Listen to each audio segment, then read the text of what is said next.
Welcome to A1 TV Telugu news. నేను భువన. Details చూద్దాం. మెదక్ జిల్లా చిన్నశంకరంపేట మండలం రుద్రారం గ్రామంలో తడిసిన ధాన్యాన్ని మెదక్ ఆర్డీఓ రమాదేవి తహసీల్దార్ నాగ చైతన్యతో కలిసి పరిశీలించారు. ఈ సందర్భంగా ఆర్డీఓ మాట్లాడుతూ రైతులు ఎవరూ అధైర్యపడవద్దని, ప్రభుత్వం ప్రతి గింజను కొనుగోలు చేస్తుందని భరోసా ఇచ్చారు. తడిసిన ధాన్యాన్ని కూడా రైస్ మిల్లులకు తరలించి కొనుగోలు చేస్తామని, లారీలు త్వరితగతిన ఏర్పాటు చేయనున్నట్లు తెలిపారు. ధాన్యాన్ని కాపర్లతో కప్పి రక్షించుకోవాలని సూచించారు. రైతుల సమస్యలను జిల్లా కలెక్టర్ దృష్టికి తీసుకువెళ్లే త్వరితగతిన పరిష్కరిస్తామని హామీ ఇచ్చారు. మీడియా మిత్రులు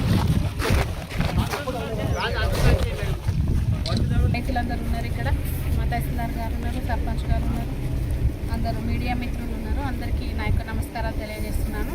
ఇక్కడ ధాన్యం పరిస్థితి ఏ విధంగా ఉంది అని చూడడం కోసం రావడం. రుద్రారం గ్రామంలో ఇక్కడ పిఎస్సిఎస్ కదా ఇది, పిఎస్సిఎస్ సెంటర్లో ఉన్న ఐకేపీ సెంటర్లో ఉన్న ధాన్యము మొత్తం కూడా మేము సేకరించడానికి సిద్ధంగా ఉన్నాము. ఇప్పుడు లారీలను పంపించేస్తాము. 3 లారీలను ఇప్పుడు పంపించాలి అర్జెంటుగా. ఎందుకంటే వాళ్ళు కాంటా వేసుకొని రెడీగా ఉన్నారు, బ్యాగులన్నీ కూడా నింపుకొని ఉన్నారు.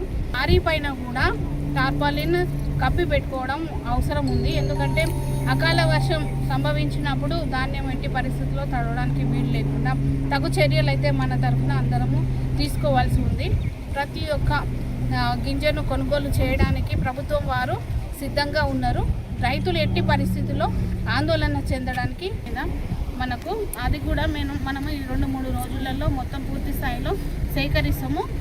ధాన్యం అంతా కూడా మిల్లులకు చేరే విధంగా తగు చర్యలు తీసుకుంటున్నాము.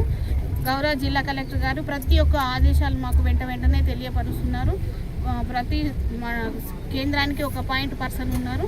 తర్వాత తహసీల్దార్స్, ఎంపీడీఓలు, mandal special officers, district officers, RDOs అందరం కూడా ఇదే పనిలో రైతుల కోసమే ప్రత్యేకంగా ఎక్కడ